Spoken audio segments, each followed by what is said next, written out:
श्री कुंज बिहारी श्री शुकदेव श्री श्याम चरणदास जय श्री गुरुदेव। भक्त भक्ति भगवंत गुरु चतुर नाम वपु एक, इनके पद वंदन किए नासई विघ्न अनेक। संप्रदाय शुकदेव मुनि चरणदास गुरुद्वार, परम धर्म भागवत मत भक्ति अनन्य विचार। श्री प्रिया प्रीतम की अति प्रिय श्री भक्तमाल कथा अंतर्गत राजस्थान के भक्त चरित्रों की श्रृंखला में आज हम श्री स्वामी सूर किशोर जी महाराज का चरित्र श्रवण करते हैं। स्वामी सूर किशोर जी का जन्म जयपुर में सनाढ़ ब्राह्मण वंश में हुआ। ये श्री कीलदेव जी के प्रशिष्य थे, पोता चेला, गलता जी में रहते थे। जानकी जी के प्रति इनका वात्सल्य भाव था। गलता जी से आकर के ये सीकर के लोहारगल में चले आए।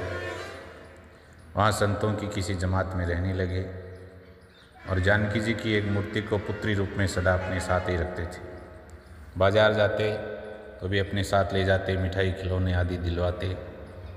तो जमात के साधुओं को ये अच्छा नहीं लगता कि वे जगत माता को कहाँ कहाँ साथ में ले करके फिरते हैं, तो उन्होंने मूर्ति चुरा ली जानकी जी की। सूर किशोर जी को सहन नहीं हुआ, दुखी होकर के मिथिला चले गए। पुत्री के वियोग में दिन काटने लगे। कहते हैं वही मूर्ति मिथिला में फिर प्रकट हो गई। शायद पुत्री को भी पिता का वियोग सहन न हुआ और सूर किशोर जी पुत्री को पा करके फिर से परम आनंदित हुए। उनकी सेवा लाड़ भाव में निमग्न रहने लगे।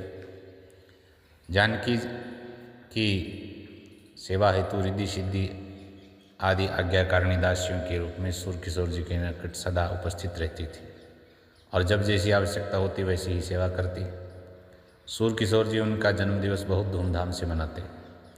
एक बार उन्होंने सियाराम का विवाह उत्सव रिद्धि सिद्धियों की सहायता से बहुत धूमधाम से मनाया। उत्सव में जो साधु महात्मा आए देख करके आश्चर्यचकित हो गए, धन्य धन्य कहने लगे कि ओ सियाराम को विवाह उत्साह बर भूपति विदेह ज्यों दशा बुलानी देह की, संपत्ति अनेक रिद्धि सिद्धि दर्शान तहाँ संतन बखानी महामहिमा स्नेह की। श्री रसिक भक्तमाल में वर्णन है। तो विवाह के बाद सूर किशोर जी के मन में आया कि बेटी की ससुराल जाकर के देख आएँ कि वहाँ कैसे रहती है। तो अयोध्या जी गए, कनक भवन में जाकर देखा पुत्री तो सादे कपड़े हैं और आभूषण भी अंग पर नहीं हैं। बड़ा दुख हुआ देख करके। वे उसी समय सरयू में स्नान करके मिथिला के लिए लौट पड़े। पुत्री की चिंता के मारे मार्ग में बिना अन्न जल ग्रहण किए चले रहे हैं। मन में बार बार यही बात आ रही थी कि बेटी को एक छत्रपति सम्राट से ऐसे ही ब्याह दिया, उसके पहनने को वस्त्र आभूषण तक नहीं। भूप चक्रवर्ती सुन्यो तब दीन्हों सिए ब्याही, भवन भूपति की कहा चली भूषण है कछु नहीं। तो वे रात्रि में विश्राम करने के लिए एक वृक्ष के नीचे लेटे।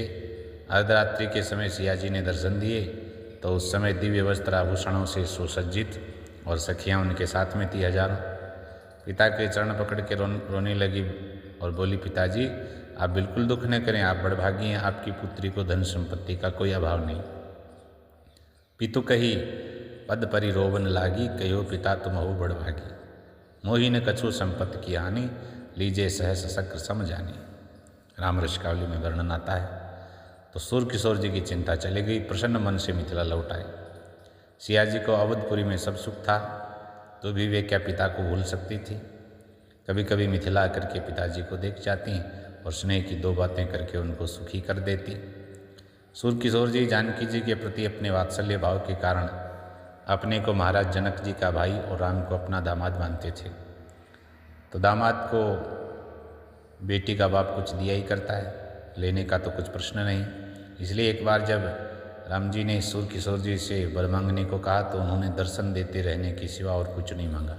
संभवतः उसी समय उन्होंने अपनी पंक्तियां वर्णन करी कि निबहिति हूँ लोक में सूर किशोर विजय रन में निमि के कुल की, जैसे जाई रहो सतदीप लुकान कथा कमनीय रसातल की, मिथिला बसी राम सहाय चहे तो उपासक को न कहे बल की, जिनके कुल बीच सपूत नहीं करे आस दमादन के बल की। वही दामाद के बल की, उनसे कुछ पाने की आशा करे जिनके कुल के बीच में सपूत नहीं होते हैं। तो सूर किशोर जी के इसी प्रकार के बहुत से सरस फुटकर छंद हैं उनके बहुत से पद लोगों ने सूरदास जी के भी मान लिए हैं, पर सूरदास जी के जिन पदों में सूर किशोर की छाप हैं वे तो इन्हीं स्वामी सूर किशोर जी के। सूरदास जी महाराज जो वल्लभाचार्य जी महाराज के कृपा पात्र थे, उन्होंने तो सूरदास ही अपने पदों में वर्णन किया है। मिथिला विलास भी सूर किशोर जी का बहुत सुंदर ग्रंथ है। कहते हैं इन्हें हनुमान जी ने विप्र रूप में मिथिला महात्म्य सुनाया था, तो उसी के आधार पर उन्होंने मिथिला के तीर्थ स्थलों का उद्धार किया। अनेक ग्रंथों की भी रचना इन्होंने की है। शुक पुराण है, सार संग्रह है, 12 मास, मोक्ष, दोहा, मंगलाष्टक, स्फुट पद, चरण प्रकाश जो पद्म पुराण के 5 अध्यायों का भाषानुवाद है। बड़ी सुंदर रचनाएं हैं सूर किशोर जी महाराज की। एक वाणी में कहते हैं, सची सिर ढोरे चोर उर्वशी उड़ावे भोर, सावित्री सेवे चरण महिषी महेश की, वरुण धनेश राज राज उड़राज कन्या, गांधर्वी किन्नरी कुमारी सेवे शेष की, लाल ललना नरेशन की, दमके सुदामिनी सी, सौंजली आसपास खड़ी देश देश की, कन्या तिहु लोकन को, तिन में किशोर शूर, अद्भुत किशोरी बेटी राज मिथिलेश की। जानकी जी की महिमा का सुंदर वर्णन है। जनक लली मधुरे सुर गावे, कोई सखी रैन दिवस सुध भूली, कोई सखी व्याह की बात चलावे, कोई सखी रीझ रीझ गुण गावे, कोई सखी मुख पर भंवर उड़ावे, कोई सखी मधुर मधुर सुर गावे, चंद्रकला अलबीन बजावे, सूर किशोर बलैया ले ही, बिन सखियाँ कहू जान न पावे। सखियों के बिना कौन किसका ये वर्णन है, कौन सी लीला ये कहाँ हो रही है, ये तो बिन सखियाँ कहू जान न पावे। नृप के गृह बाल विहार करे, सिय की पद रेणु जहाँ लहिए, मुनि वृंद उपासक राम विवाह, सोई निज ठोर हिये गहिए, कहे सूर किशोर विचार यही, हिमको तपवो वर्षो सहिए,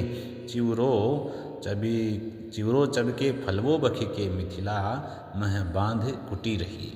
मिथिला में निवास की ये प्रार्थना की गई है। मिथिला में निवास की महिमा है कि चिवरो चबके फलवो बखी के, चाहे कुछ भी साधारण भी चिवड़ा आदि खाने पीने को मिले, वो खा करके भी चिवरो चबके फलवो बखी के, मिथिला में बांध कुटी रही। हमें मिथिला में बस निवास मिल जाए जानकी जी की गोद में, उनके इस पावन प्रदेश में, भूमि में, तो और क्या चाहिए।